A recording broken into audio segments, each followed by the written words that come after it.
All right, so the last couple of months I have been testing out this Springfield SA35. It is a clone, or I guess you could say reproduction, of the Browning HiPower. And the other day somebody asked me, what do I prefer, the 1911 or the HiPower? And so that's what we're here to talk about today. You know, the two guns have a lot of similarities to them, but there are also a lot of differences. So obviously I don't have an actual Browning HiPower, but what I do have is this Springfield Armory SA35, and it is totally stock. We are putting that side by side against this guy here. This is a Magnum Research 1911.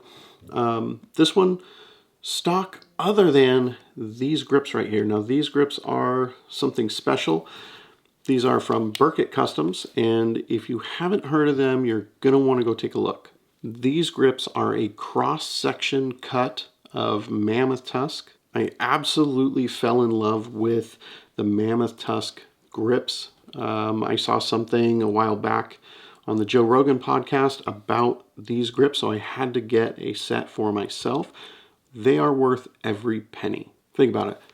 There is a limited number of mammoth tusks still on this earth. They're not making any new ones yet, until the whole Jurassic Park thing happens. There are a ton of different options for different styles of grips over there, and I cannot say enough good stuff about these.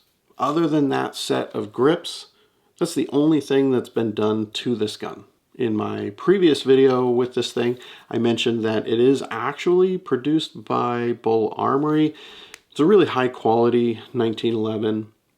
I really enjoy shooting this thing. It's comfortable in the hand. It runs really well. And I think that pitting it up against the SA35 is a pretty good match. So we can start with the grips. Obviously, you know that if you own a 1911, there are literally thousands of places making grips for these guns.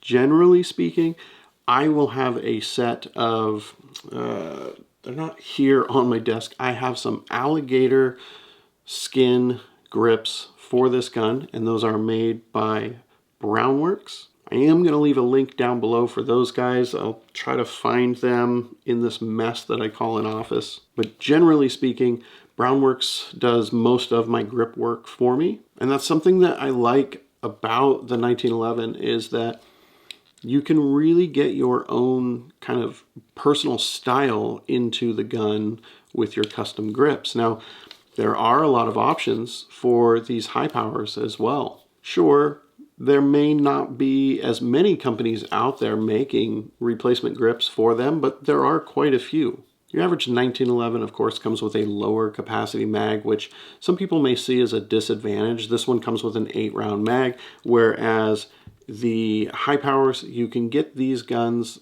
their mags out there, 15, 17 rounds for these guys. Of course, you can fit more in them because it is a double stack magazine filled with 9mm versus 45 over here on the 1911. I am certainly not going to enter the debate on which is better, 45 or 9mm. I would be more inclined to lean towards 9mm versus the 45, but there are advantages and disadvantages on both ends. When it comes to magazines, though, there are so many manufacturers making aftermarket mags for the 1911. They're everywhere out there. They are fairly cheap for decent mags. The SA35 or HiPower, there are some options, not nearly as many as there are with the 1911. And I think that that boils down to the popularity here in the US. The 1911 has been kind of the, I don't know, crown jewel of pistols in the US for so long that, you know, everybody makes a mag for it. Whereas, honestly, the HiPower didn't take off here in the US the same way. So, you know, there's not as much out there. Now, the same can be said for virtually all aspects of aftermarket support for these two guns. I mean, there are a ton of companies out there that are making parts for the 1911, whether it's barrels, slide stops, safeties, hammers, triggers, grip safeties, all of the vital components for this gun, you can swap them out like friggin' Lego parts with a little bit of custom fitting maybe. When it comes to the HiPower guns though, there aren't quite as many companies making aftermarket parts for these guns. Apex does have a handful of parts that they are creating for these. In fact, we're going to get into that in a later video. That's going to be coming very soon. But again, you are somewhat limited in the variety of parts that you can get for the HiPower versus the 1911. None of this matters, of course, if you are the type of person that wants to, buy a pistol and just use it the way that it came from the factory. And believe me, I recognize the fact that that covers a very large portion of people. Not everybody is like me and has to, buy a gun and then upgrade it with absolutely every part that they can possibly find for it. But really, today we're talking about my personal preference between these two guns. So, for me, I love doing that stuff. I love, changing things out and personalizing it to my taste. So for me, that is a big disadvantage for the HiPowers. Another big disadvantage to me for the HiPowers is how they fit in my hand. A lot of people rant and rave about how much they love these guns, and don't get me wrong, they're great firearms. But it doesn't fit my hand as naturally as what a 1911 does. I don't care how much of a FUD that makes me sound, but this gun fits in my hand more comfortably than what the HiPower does. And at the end of the day, that's going to have a huge, impact on my accuracy. It's going to have a huge impact on how much I enjoy shooting the gun. It's going to have a huge impact on how often I want to take it to the range. Now, looking at some of the upgrades that Apex has for the HiPower guns, I think that may solve some of that, but we'll talk about that again in a future video. When it comes to accuracy between a HiPower and a 1911, I think that's going to vary so much between which manufacturer makes the two guns that I don't think that's even really a factor at this point. At the end of the day though, as long as they're not the absolute cheapest bottom of the barrel reproductions of these guns, I think you're going to see similar performance in accuracy. Another thing that I like to factor in when we talk about, which one of these two guns that I like better is going to be legacy. There are so many guns that have come as a direct reflection of the HiPowers. Basically, all of the hammer-fired CZ guns are very similar in design to what this gun is. There's just a ton of guns that have mimicked the operating system of that gun. And so when you look at it, a lot of the best metal-framed hammer-fired guns that are out there right now can trace their lineage back to the HiPower.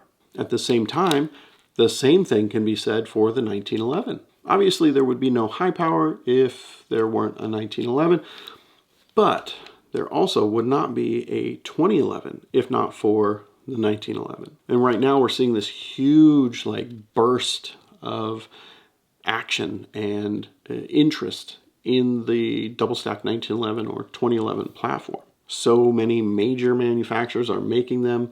The cost is coming way down. You're seeing a lot better and better quality out there. 10 years ago, the double stack 1911 game was strictly for competition shooters, and now people all over the country are carrying them as defensive weapons. They're using them in competition, they're using them in home defense, they're using them as just target guns. Again, legacy. The 1911 has so many grandchildren, so to speak. It's crazy how many guns out there get their heritage from that gun. So, when I answer the question of which one do I prefer, is it the HiPower or is it the 1911?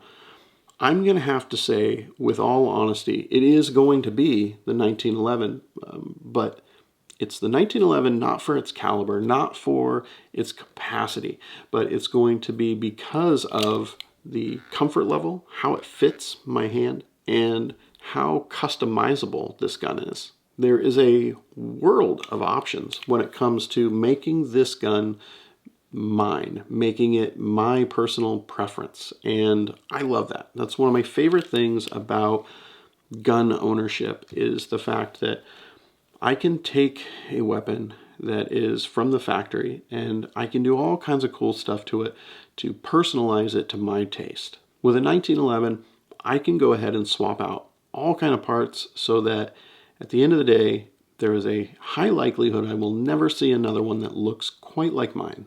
Now, obviously, you know, I've got other guns that I would prefer when it comes to, you know, self-protection, concealed carry or whatever.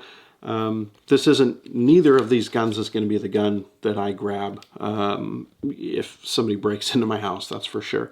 But as far as, you know, just classic styling goes, I definitely prefer the 1911 over the HiPower. You know what, either way, no matter which one of these that you prefer, love them, hate them, it doesn't really matter.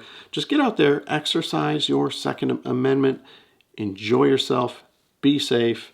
Thanks for watching, you guys. I will see you back here real soon.